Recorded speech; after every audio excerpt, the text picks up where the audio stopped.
बात कर लेते हैं ईरान अमेरिका के माबैन जो एमओयू हुआ है। आज डायलॉग हो रहा था, स्विट्जरलैंड में पहला दिन था, लेकिन अब बताया जा रहा है कि 60 रोज़ जो थे मजबूरी तौर पर जो टाइम दिया गया था 14 पॉइंट के मुताबिक, अब 59 डेज़ बाकी हैं। तो आने वाले जो 59 डेज़ हैं कैसे हो सकते हैं, इस पर बात करते हैं। डॉक्टर आदिल नजम साहब हमें ज्वाइन कर रहे हैं, अमेरिका से एक्सपर्ट हैं इंटरनेशनल अफेयर्स के।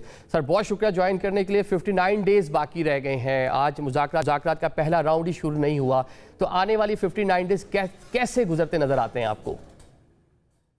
यार बहुत शुक्रिया पहले तो अपने शो पे लेने का। मेरी गुजारिश ये होगी कि इसको ये क्रिकेट मैच की तरह हम काउंटडाउन ना करें। ये 59 डेज में होने वाला काम नहीं है। 60 दिन जो है उसमें साथ लिखा हुआ भी है कि वो एक्सटेंड हो सकता है। एक तरह से एक नोशनल वो डेडलाइन है, तो अगर हमने इसको गिनना शुरू कर दिया तो सवाए अपने ऊपर प्रेशर डालने के उसमें और कोई बात नहीं होगी। ये जो है बहुत एक अहम दस्तावेज थी मेमोरेंडम ऑफ अंडरस्टैंडिंग, उसका सिग्नेचर होना, चाहे वो डिजिटल हो, बाकायदा मीटिंग में नहीं हुआ, लेकिन it is a very important step forward. लेकिन ये आखिरी कदम नहीं है, ये पहला है और ये जरूरी है। It is a first step and it is a necessary step, because इस कदम के बगैर बाकी कदम नहीं उठने थे। जैसे आपने कहा कि ऑलरेडी पहला दिन जो है वो उसमें कई ऐसे मसाइल आए जो इन अ वे सरप्राइजिंग तो नहीं है, लेकिन दुख तलब जरूर है। हमें पता था कि स्पॉइलर मौजूद है, खुसूसन इसराइल मौजूद है। हमें यह भी पता है कि दोनों जो ममालिक हैं उनका जो ट्रस्ट लेवल है वो बहुत लो है। इतना लो है कि इसीलिए तो वो डिजिटल साइन हुए। इतना लो है कि ये जो मुआहदा था ये आज से 1 हफ्ते, 2 हफ्ते, 3 हफ्ते, 4 हफ्ते पहले भी साइन हो सकता था, लेकिन उस ट्रस्ट की वजह से उसे बिल्ड करना पड़ा। जो फरमा रहे हैं कि 60 रोज़ जो हैं वो नाकाफ़ी हैं, 4 दहाइयों पुराना ये इशू है। और जिस तरह आपने बात की कि बहुत सारे ऐसे मौके आए कि एग्रीमेंट के बिल्कुल करीब पहुंच गए, बल्कि इस्लामाबाद में भी कहा राक्षी साहब ने कि इंचेस अवे थे एग्रीमेंट के करीब, लेकिन वो नहीं हो पाया। स्पॉइलर की हम बात कर रहे हैं, क्या अमेरिकन रोक पाएंगे नेतन्याहू को? जिस तरह भी आपने तस्करा भी किया कि विद इन इसराइल बहुत से मसाइल हैं, इलेक्शन में जाना है नेतन्याहू ने। ये बहुत बड़ा सवाल है और ये सवाल सिर्फ ये नहीं है कि अमेरिकन रोक पाएंगे, लेकिन डोनाल्ड ट्रंप रोक पाएंगे। देखिए दो तीन चार चीजें बड़ी अजीब हुई, हैरत अंगेज हुई मेरे ख्याल में। एक तो जो इसराइल और अमेरिका के ताल्लुकात में दरार पड़ी है वो अनइमेजिनेबल थी, सोची भी नहीं जा सकती थी। ना सिर्फ ये कि 3 महीने नहीं पहले सोची जा सकती थी, कभी नहीं सोची जा सकती थी। तो एक तरह से तो ये एक बहुत बड़ी चेंज हो गई कि इसराइल जो समझता था कि उनकी बहुत बड़ी फतह है कि वो जंग में अमेरिका को ले आए, वो नेतन्याहू पे बैकफायर कर गई है। और इस वक्त हम वो सियासत देख रहे हैं डोमेस्टिकली अमेरिका में भी और इसराइल में भी। दूसरी चीज ये भी याद रखें कि देखिए जंग शुरू किसने की? जंग शुरू की इसराइल ने। और मुआहिदा किसमें हुआ? ईरान और अमेरिका में। तो जो इस मुआहिदे की सबसे अहम शिक है ना, वो है जो इसमें लिखी हुई नहीं है, वो 15वीं शिक है। 15वीं शिक या 15वीं अजम्पशन ये है, अंडरस्टैंडिंग ये है कि डोनाल्ड ट्रंप साहब जो हैं उनके पास ये एबिलिटी है और उनके पास ये विलिंगनेस है कि वो नेतन्याहू साहब को रिस्ट्रेन कर सके। अब तक वो नहीं कर सके, ना सिर्फ इस पे, लेकिन हमने लेबनान के मसले पे देखा, वहां भी तो एक पीस प्लान था ना। हमने गजा पे देखा, वहां भी एक पीस प्लान था कि नेतन्याहू साहब जब नहीं सुनना चाहते तो नहीं सुनते। वी कैन सी के डोनाल्ड ट्रंप की, उनके नायब सदर की, वैंस की जो फ्रस्ट्रेशन है वो बाहर खुल के आ गई है। और वैंस से तो हम बहुत ज्यादा एक एग्रेसिव टोन भी सुन रहे हैं, ट्रंप से भी सुन रहे हैं और जवाब में इसराइल से भी सुन रहे हैं। तो इस वक्त जो है एक एक तो है ना इसराइल और ईरान के रिलेशनशिप्स और एग्रीमेंट और नेगोशिएशन वगैरह वगैरह, उससे ज्यादा अहम हो गई है अमेरिका और इसराइल की, क्योंकि ये पहली चीज डिपेंड करती है अमेरिका की एबिलिटी और विल। एबिलिटी तो है, वो कर सकते हैं, वो तो हथियार देते हैं, वो पैसे देते हैं, उनके पास कई ऐसी चीजें हैं जिसको वो रोक सकते हैं। लेकिन इसराइल का जो इन्फ्लुएंस है, इसराइल की जो लॉबी है, उनके जो साथी हैं अमेरिकन सियासत में, हम वो देख रहे हैं कि कितना प्रेशर है डोनाल्ड ट्रंप पे। एक प्रेशर इसराइल की तरफ से है, एक इसराइल के हामियों की तरफ से अमेरिकन सियासत में है, और एक तीसरा जो है वो जो जंग नहीं चाहते थे लेकिन ये समझते हैं कि इस मुआहदे से ईरान की ज्यादा फतह हुई है और अमेरिका की एक तरह से जो है ना वो एम्बेरसमेंट हुई है। तो अजीब चीज यार ये है, आखिरी बात करने में मेरे ख्याल में बड़ी अजीब चीज ये है कि जब ये शुरू हुआ था ना 108 109 जितने भी दिन पहले, तो रजीम चेंज की बात होती थी और उसका मुराद होती थी ईरान। आज की तारीख में सूरत हाल ये है कि ईरान की जो रजीम या गवर्नमेंट है वो तो मुस्तहकम भी है, और इस वक्त उसके सस्टेन किया लोग जो उसने हैं वो बिल्कुल। प्रॉब्ली आप फतह के जश्न देखेंगे अगले कुछ दिनों में। और लेकिन जो अमेरिका में सदर ट्रंप की सियासत है वो इस वक्त अंडर प्रेशर है। इजराइल में नेतन्याहू की जो सियासत है वो अंडर प्रेशर है। I don't that doesn't mean कि वो उनके तख्ते उलट जाएंगे, लेकिन अमेरिका में एक इलेक्शन होगी नवंबर में जो इस बेसिस पे होगी, और इस वक्त मेरे ख्याल में डोनाल्ड ट्रंप का सबसे बड़ा सियासी इम्तिहान हो रहा है अमेरिकन सियासत पे। और इसी तरह नेतन्याहू की सियासत का सबसे बड़ा इम्तिहान हो रहा है उनके अपने मुल्क में, क्योंकि वो इतनी बड़के मार चुके हैं, अपने वादे कर चुके हैं कि जी मैं अमेरिका को डिलीवर कर चुका हूं, कर सकूंगा। तो आप जो सिग्नलिंग देख रहे हैं इसराइल से, वो ईरान के लिए नहीं है, वो अमेरिका के लिए।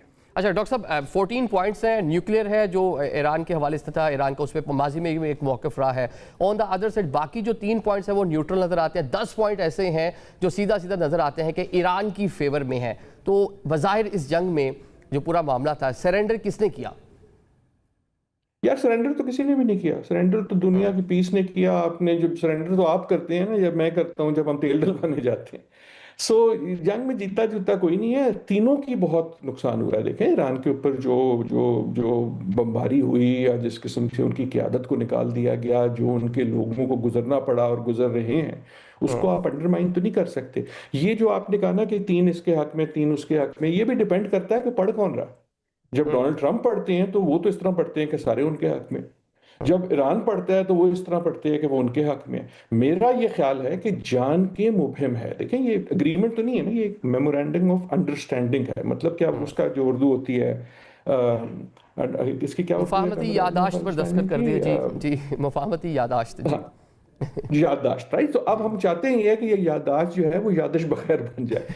असली जो, अगर आप ये जान के मुबहिम है, इसलिए मुबहिम है ताकि दोनों फरीकैन को कुछ मिल सके कि वो कह सके कि हम जो है कम से कम हारे नहीं अगर जीते नहीं। अगर आप उसको मतन पे देखें तो मेरे ख्याल में दो चीजें इमीडिएट हैं। सारी चीजें हैं लेकिन दो चीजें इमीडिएट हैं जो इसकी इमीडिएट सक्सेस और अदरवाइज बताएंगी। पहली चीज ये है, और दोनों चीजें साथ होनी है। पहली चीज ये है कि बहरे वो जो स्ट्रेट ऑफ हुर्मुज है, उसमें कश्तियां जो हैं, जो जहाज हैं, वो अब गुजरना शुरू करें तकरीबन उस मकदार में जो जंग से पहले थे। जंग से पहले तकरीबन 100 गुजरते थे एक दिन के, तो अगर वो 70-80 तक पहुंचे तो then we will be able to say कि हाँ जी कुछ हुआ। और उसके साथ, उसके बिल्कुल साथ उसी वक्त we have to see the flow of money coming to Iran, चाहे वो अमेरिका से ना आए, चाहे वो गल्फ ममालिक से किसी तरह आए, चाहे वो रिकंस्ट्रक्शन के नाम पे आए, चाहे वो टेक्निकल असिस्टेंस पे काम पे आए, चाहे वो ह्यूमैनिटेरियन किसी पे आए, ताकि ईरान के पास ये कैपेबिलिटी है कि वो हो कि वो अपनी रिकंस्ट्रक्शन कर सकें, अपने लोगों की जो मुश्किलात हैं उसको कम कर सकें। अगर हम ये दो चीजें होती देखते हैं, चाहे डायरेक्टली या इनडायरेक्टली, अगले कुछ दिनों में, तो फिर वो माहौल बनेगा जिसमें सीरियस गुफ्तगू, टेक्निकल गुफ्तगू बाकी मसाइल पे और इन मसाइल की डिटेल्स पे हो सकेगी। ठीक है दैट बस। इज आई थिंक हमें जिस पे नजर रखनी है। ठीक है, जहाज स्ट्रेट गुजर ऑफ रहा है कि नहीं हॉर्मस, गुजर रहा, डॉक्टर साहब स्ट्रेट ऑफ ऐसा आ हॉर्मस, रहा है जब कि नहीं। जंग का आगाज हुआ तो किसी के वहम गुमान में भी नहीं था कि ऐसा भी हो सकता है। न्यूक्लियर पे बात हो रही थी, ईरान की प्रॉक्सीज पे बात हो रही थी, उसके मिसाइल सिस्टम पे बात हो रही थी। अब ये सूरत हाल है कि ईरान का जो मिसाइल सिस्टम है उस पर ट्रंप खुद उसको जस्टिफाइड कर रहे हैं कि रीजन में दीगर जो कंट्रीज हैं उनके पास मौजूद है, तो ईरान के पास क्यों मतलब नहीं होना चाहिए? यकीनन ऐसे ही है। देखें एक तरह से हम ये सारा, इसीलिए यार ये जंग कोई अच्छी चीज नहीं होती। आई होप डोनाल्ड ट्रंप को भी ये पता लग गया होगा, बाकियों को भी। जंग कभी किसी मसले का हल नहीं होती। हम सारा कर करा के उत्थे ही पहुंच गए ने, ये तो वही जगह है, गुजरे थे हम जहां से, बल्कि उससे भी पीछे पहुंच गए ने। देखें आज से 108 दिन पहले बहरे हुर्मुज भी खुली हुई थी, गोली भी नहीं चल रही थी। ये सारा कर करा के हम वहीं आ गए। ठीक है, आप 108 रोज़ा जंग की बात कर रहे हैं। आखिर में सब ये बता दें कि new middle east, new alignments होती हुई नज़र आ रही हैं। पाकिस्तान है, सऊदी अरेबिया है, तुर्की है, मिस्र है, R4 कंट्रीज़। ये इजलास भी होने जा रहा है मिस्र के अंदर। क्या लगता है कि नया मिडल ईस्ट कैसा होगा, या नए जो कह लें मुस्लिम उम्मा के हवाले से नेटो की बात होती थी, क्या ये होता नज़र आता है आपको नियर फ्यूचर में? यार सच्ची बात यह है कि देखें एक नया मिडल ईस्ट तो बन गया। अब वो क्या बनेगा या क्या नजर आता है ना, तो मुझे पता है। और मेरे ख्याल में जो शख्स ये कहने की कोशिश करता है कि जी ऐसा बनेगा या वैसा बनेगा, समझ ले कि बोंगिया मार रहा है। हाँ। बोंगिया इसलिए है वो कि वो उसमें इतने अनसर्टन है कि ये सारी चीजें तब्दील होंगी। देखें क्या क्या अभी तक आप मिडल ईस्ट की जब बात करते थे तो जो बड़े फरीक थे अरब, इसराइल को निकाल के दूसरे ममालिक में, वो एक तरफ सऊदी अरेबिया था और दूसरी तरफ ईरान था। लेकिन अब तो ये भी लगता है कि ईरान और सऊदी अरेबिया अगर दोस्त दोस्त नहीं तो कम से कम कशीदगी शायद कम हो, किसी किस्म की डील हो या ना हो। तो मेरे ख्याल में ये सोचना कि जनाब हम वो जो फाल निकालता है तोता, उसकी तरह कि जी ऐसा हो जाएगा वैसा हो जाएगा, इससे ये दैट इज लेस इंपॉर्टेंट। लेकिन हर खिलाड़ी बशमूल पाकिस्तान इस वक्त ये सोच रहा है कि यार जो तब्दीलियां हुई हैं उससे मैं अपने आप को कैसे पोजीशन करूं जहां से हम कहीं बेहतर जगह पे निकले। आपने बड़ी अहम बात की एंड आई एम ग्लैड कि आपने की कि जो मीटिंग होनी है संडे को प्रोबेबली जी। इजिप्ट में, मेरे ख्याल में उसका ताल्लुक नए मिडल ईस्ट से सिर्फ नहीं है, उसका ताल्लुक इस बात से भी है कि ये चार वही ममालिक हैं, आपको अगर याद हो, जो जब मिले इस्लामाबाद में तो उससे ये पीस प्रोसेस जो है इस्लामाबाद का शुरू बिल्कुल हुआ। आगाज हुआ, बिल्कुल। तो इन अ वे वो जो मीडिएटर्स हैं जहां से ये बात शुरू हुई थी, वो मेरे ख्याल में आई होप वो मिल इसलिए भी रहे हैं कि यार ये अब अगर हम यहां तक ले आए हैं तो क्या तरीका है कि हम इसको आगे बढ़ाएं।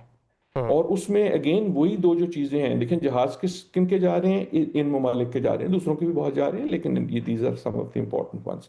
पैसा कौन ला सकता है, इन ममालिक के जो ताल्लुकात है वहां से, चाहे वो गल्फ से आए चाहे वो यूरोप से आए वगैरह। सो आई हैव अ फीलिंग कि उस मीटिंग को का जो महवर है वो ये नहीं है कि नया, जाहिर है ये भी है कि नया मिडल ईस्ट क्या होगा, लेकिन उसकी हम्म। जो इमीडिएट फोकस होगा वो इस मेमोरेंडम ऑफ अंडरस्टैंडिंग को किसी तरह मजबूत करना, ताकि वो जो दो बातें मैंने कही, जहाज की कार्रवाई जो है वो शुरू हो जाए और हम्म। दूसरा पैसे का जो फ्लो है वो नजर आना शुरू हो ठीक है जाए। डॉक्टर साहब, इसमें आई एक थिंक एक दैट ये विल बी चीज़ द भी फोकस। शामिल की जा सकती है कि शायद जो मुस्लिम उम्मा है उसको भी रियलाइज़ हो गया कि इसराइल के जो अज़ाइम है, एक्सपेंशन जो उसने तोसी करनी है, जो उसका एजेंडा है, जिसको नज़रिया जिसको लेके आगे चलना है, तो उसको भी कहीं ना कहीं रोकना मुमकिनात में शामिल हो सकता है। बहुत शुक्रिया डॉक्टर आदिल नजम साहब अमेरिका से मौजूद थे। नाज़रीन, हमने देख लिया कि 60 रोज़ से 59 डेज़ बाकी हैं। होप्स हो कि जिस तरह MOU साइन हुआ है, पाकिस्तान की कोशिशों से एक प्रॉपर जो पीस एग्रीमेंट है अमेरिका और ईरान के माबैन वो भी हो सके। आज के प्रोग्राम से हमें इजाज़त